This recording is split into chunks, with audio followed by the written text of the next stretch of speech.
Formula One has just made a massive admission. After months of defending the new 2026 engine regulations, the FIA and Formula One bosses have finally agreed to change them. The highly controversial 50-50 power split between the internal combustion engine and the electrical battery is being scrapped. Instead, starting in 2027, the sport will move to a 60-40 split in favour of the combustion engine. This is a huge victory for the drivers, who have been complaining about the new cars for months. Max Verstappen warned everyone about this back in 2023, calling the new regulations Formula E on steroids and comparing the driving experience to Mario Kart. He raised these concerns after early simulator runs, long before the first race of 2026 had even been driven. He was dismissed at the time. Now, it seems the sports leaders have finally listened. And the fact that it took only 4 races into the new era for the FIA to agree to a fundamental hardware change tells you everything about how serious the problems were. But why did Formula One get it so wrong in the first place? And what exactly is changing for 2027? To understand why this is such a big deal, we need to look at the core problem with the 2026 cars: energy starvation and a dangerous phenomenon known as superclipping. When the 2026 regulations were first drafted, the goal was clear. Formula One wanted to attract new engine manufacturers like Audi and Ford, and they wanted to push the sport towards a more sustainable future. To do this, they decided to rely heavily on electrical power. The rules mandated a roughly 50-50 split. The internal combustion engine, or ICE, would produce around 400 kilowatts, which is about 535 horsepower. The electrical motor, the MGUK, would produce 350 kilowatts, or roughly 470 horsepower. On paper, this sounded like a great step forward for hybrid technology. But when the team started running these numbers in their simulators, a massive problem emerged. The cars simply could not harvest enough electrical energy over a single lap to deploy that 350 kilowatts consistently. The battery would drain too quickly, leaving the cars starved of energy. To combat this energy starvation, teams had to resort to extreme measures. The most controversial of these was superclipping. Normally, cars harvest energy under braking, but with the 2026 rules, that wasn't enough. Teams realized they had to harvest energy while the driver was on full throttle on the straights. Imagine driving down a long straight, your foot flat to the floor, but instead of all the engine's power going to the rear wheels, a huge chunk of it is being sucked away to charge the battery. That is superclipping. The result was massive drops in top speed. In early simulator runs, cars were losing up to 30 kilometers per hour at the end of long straights.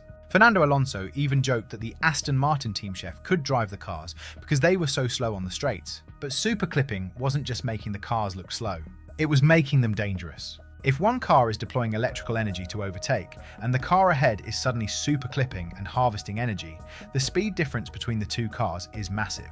We saw this danger become a reality at the Japanese Grand Prix when Haas driver Oliver Behrman had to take evasive action to avoid the Alpine of Franco Colapinto entering the fast spoon curve. The closing speeds were simply too high. The drivers were not happy. They complained that the cars felt unnatural and unintuitive to drive. Instead of pushing flat out and racing each other, they were constantly managing battery deployment and harvesting zones. It wasn't the pure racing experience that Formula One is supposed to be. The pressure on the FIA began to mount. Ahead of the Miami Grand Prix, the FIA introduced some software tweaks to adjust the harvesting and deployment levels. These changes helped slightly, and the drivers acknowledged it was a step in the right direction. But they also made it clear that software patches were not enough. The fundamental hardware of the engines needed to change. This led to a crucial online meeting between the FIA, Formula One management, all 11 team principals, and the 5 power unit manufacturers: Mercedes, Ferrari, Red Bull Powertrains, Audi, and Honda. During this meeting, an agreement was reached in principle to fast-track hardware changes for the 2027 season. The solution they agreed upon is the 60-40 split. The FIA announced that there will be a nominal increase in the power of the internal combustion engine by approximately 50 kilowatts. This will be achieved by increasing the allowed fuel flow rate. At the same time, there will be a nominal reduction in the electrical deployment power from the energy recovery system by approximately 50 kilowatts. This creates a 100 kilowatt swing. The internal combustion engine will now produce around 450 kilowatts, while the electrical output drops to 300 kilowatts. The balance of power shifts from 50-50 to roughly 60-40 in favor of the V6 combustion engine. Why is this such a game changer? First and foremost, it drastically reduces the reliance on the battery. With the electrical output reduced by 50 kilowatts, the battery will drain slower. This means teams won't have to rely as heavily on extreme superclipping on the straights to keep the battery charged. For the drivers, this means a return to more intuitive driving. They will be able to push the cars harder and more naturally, relying on the combustion engine rather than constantly managing complex energy deployment strategies. The dangerous speed differentials caused by cars suddenly harvesting energy on straights will be significantly mitigated, making the racing safer and fairer. The FIA statement made it clear that these changes are designed to make competition safer, fairer, and more intuitive for drivers and teams. They also noted that the changes agreed in principle for 2027 will require further detailed discussion in technical groups before the final package is decided. You might be wondering, if everyone agrees the 50-50 split is flawed, why wait until 2027 to fix it? Why not change it for 2026? The answer comes down to lead times and hardware design. The 2026 engines have been in development for years. Changing the fundamental architecture of the power unit, increasing the fuel flow, and potentially tweaking the chassis to accommodate larger fuel tanks requires significant engineering work. There simply isn't enough time to make these hardware changes robust and reliable mid-season. The FIA also pointed out that increasing the fuel flow means the cars will need slightly larger fuel tanks, which requires changes to the chassis itself.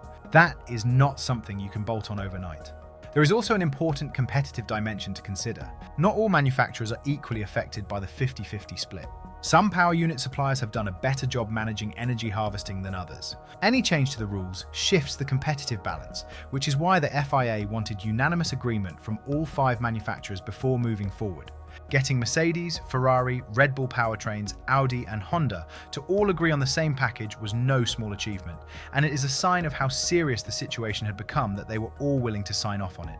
So, for 2026, the sport will have to rely on the software tweaks introduced in Miami, and potentially further adjustments as the season progresses. The FIA has not closed the door on further short-term changes either.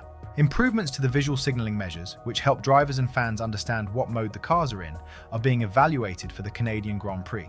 Start safety revisions and measures to improve safety in wet conditions are also being worked on.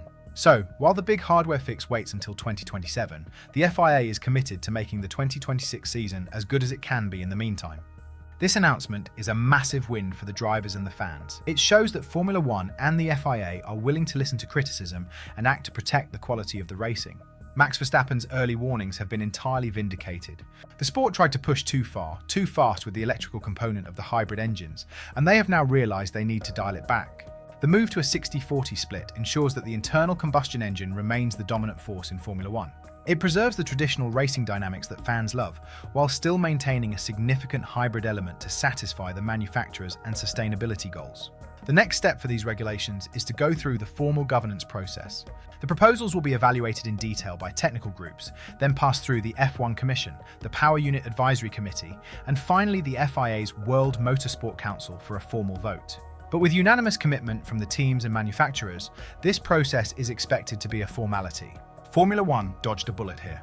If they had stubbornly stuck to the 50-50 split, we could have been looking at a 2026 season defined by energy management, slow straight line speeds, and dangerous closing differentials. Instead, by acknowledging the problem and agreeing to the 60-40 split for 2027, they have taken a crucial step to ensure the new era of Formula One delivers the flat-out, intuitive racing that the sport is famous for. But what do you think? Is the new 60-40 split the right move for Formula One, or should they reduce the electrical power even more? Let me know your thoughts in the comments below.